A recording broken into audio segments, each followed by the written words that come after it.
Hello, my friends. It's almost over. In a few days, this contentious election will be done, and we will know who is going to lead our country for the next 4 years. And the truth is, some of us are going to rejoice in the results, and some of us are going to be devastated.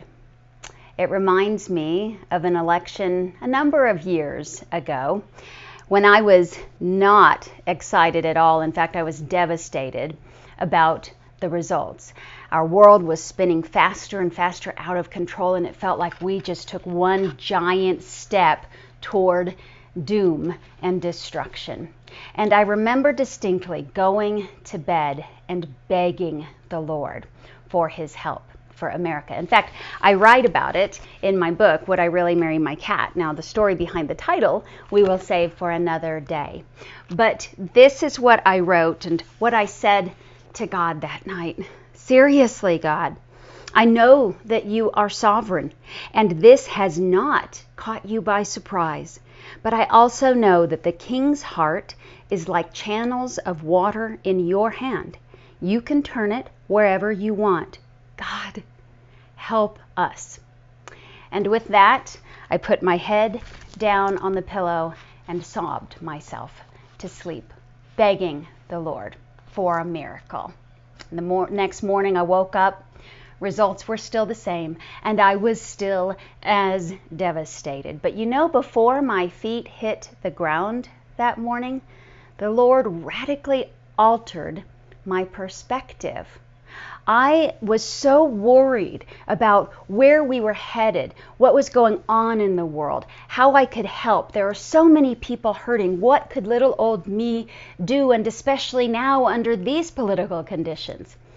And the Lord said, KD, what's really changed for you? What's changed for you as a Christ follower, as my daughter? And I realized the only thing that really has changed for me is that the fields just got wider. What do I mean by that? In John 4, Jesus meets the woman at the well. You might be familiar with that story. They are in Samaria. This is a woman of ill repute who has been married multiple times and is living with a man.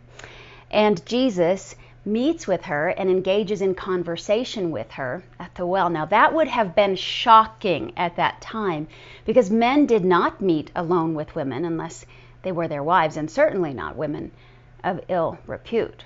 But here is Jesus meeting with her, and he gives her hope. He gives her truth about who he is and what he has come to do.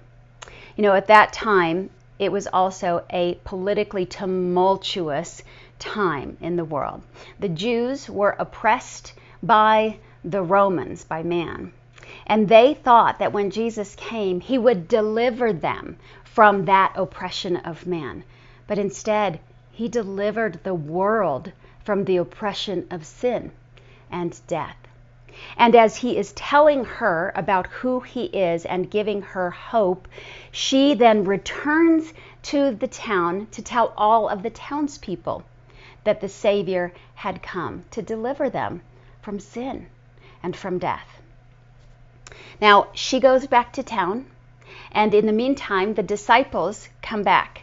And they are shocked, stunned to have seen Jesus again engaging in conversation with this woman by himself at the well. But this is what he says to them.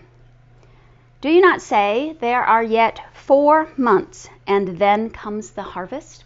Now, it wasn't harvest time. The fields had just been planted. It wasn't harvest time. That was still 4 months off. Was there a miracle? Jesus goes on and says, Behold, I say to you, lift up your eyes and look on the fields, that they are white for harvest. Lift up your eyes and look on the fields. They are white for harvest. Had Jesus brought about a miraculous harvest? Well, in a way, he had. Because out in the fields, they saw the townspeople who would have been dressed in white robes coming toward them, wanting to know Jesus and the hope that he could give them in this tumultuous season of their lives. Next week, we will know who wins and who loses. And there's going to be a whole lot of finger pointing in this country. My question for us is, are we going to point fingers, or are we going to point people toward Jesus? The truth is, no matter how this election turns out, the only thing that really, really changes for us as Christ followers is that the fields are just getting wider. More and more people are struggling and suffering and need the hope of Jesus. So are we going to point fingers, or are we going to point people toward God? Are we going to weep, or are we going to reap?